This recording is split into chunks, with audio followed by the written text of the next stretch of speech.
మనోళ్ళు ఏంటంటే హెబ్రోన్ పాటలు పాడితేనే పరలోకం, హెబ్రోన్ పాట పాడకపోతే వాడు నరకమే. అంటే ఇప్పుడు సిఎస్ఐ వాళ్ళు, మెథడిస్ట్ వాళ్ళు, బ్యాప్టిస్ట్ వాళ్ళు, ఇండిపెండెంట్ అందరూ నరకానికి పోతారు అన్నట్టు. అసలు పోయేది మనమే నరకానికి. ఎందుకంటారా?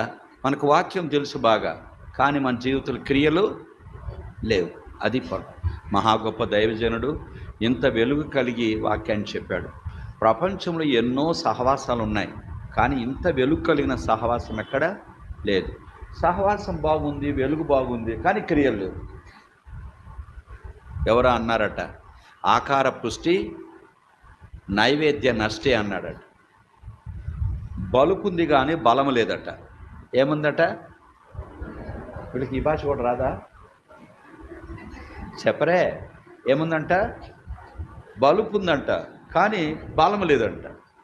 అట్లా మనకేముందంటే బలుపు బాగుంది, వాక్యం బాగుంది, ఆరాధన బాగుంది, ప్రార్థన బాగుంది, వాక్య పరిచయం బాగు చేస్తాం, దాని సందేహం లేదు. కానీ ఏం లేదు? బలము లేదు. ఏం లేదు? బలం లేదు. అది మన దగ్గర ఉండేది. అందుకని ఆడ చూసినా కొట్లాట్లే, ఎక్కడ చూసినా కోర్టులే మనకి. మళ్ళీ వాక్యం ఏం చెప్తామంటే ఓ అని చెప్తాం. ఏం ప్రయోజనం చెప్పండి?